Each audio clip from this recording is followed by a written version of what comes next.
Last week, I talked about the 1% rule, progress over perfection. This week, life tested that rule hard. I almost didn't turn the camera on.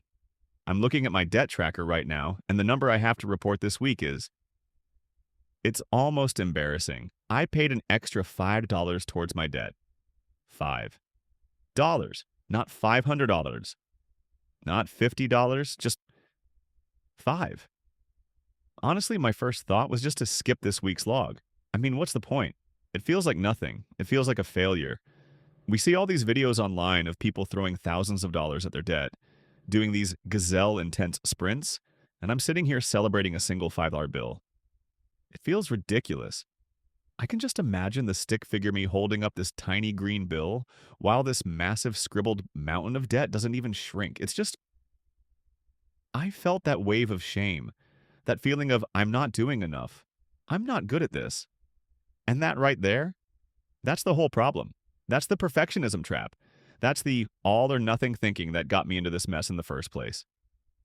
I promised this channel would be the real-time, honest log of this journey. And the honest truth is, some weeks are just about survival.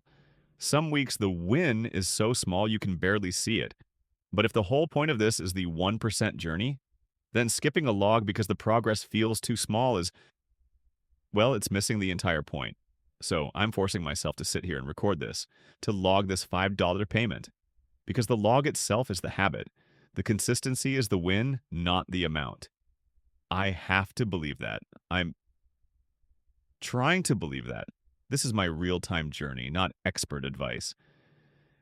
Here is exactly what happened. The truth is, this week was a total dumpster fire. It wasn't that I was lazy or that I went on some wild spending spree. It was just life. So I pull up my budget spreadsheet. I call it my map of reality, which is a nicer way of saying the place where I see all my problems. And this week, yeah, dumpster fire was accurate. It started on Tuesday. My car's tire pressure light came on, just blinking at me, mocking me. It ended up being a slow leak from a nail, and the patch cost $40. Now, $45 isn't a life-ending emergency. I get that. It's not a $1,000 repair. But here's the thing. I run on such a thin margin. My budget is so tight that $45 might as well be $450. Here's the data for the week.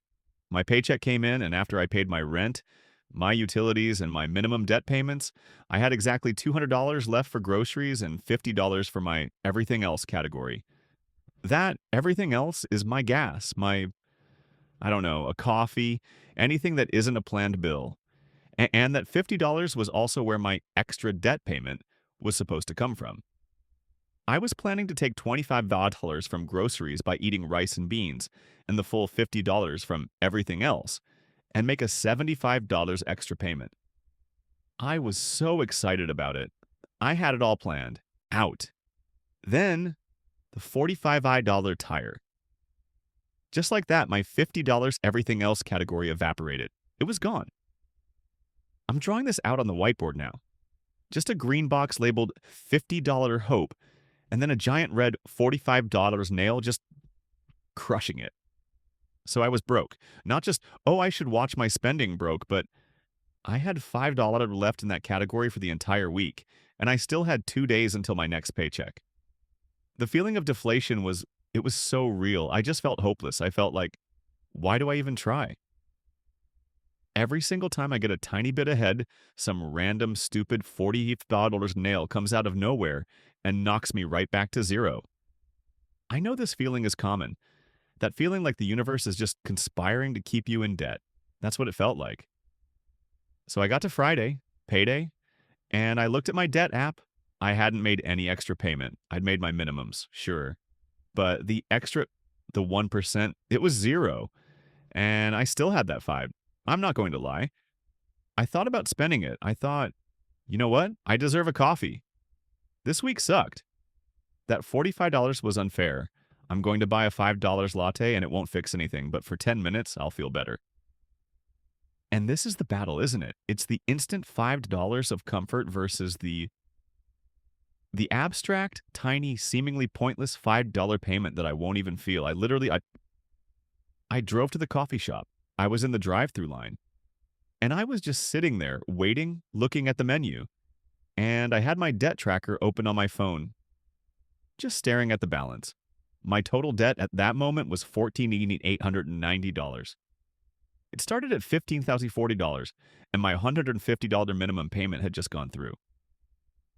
14,890. I looked at that number.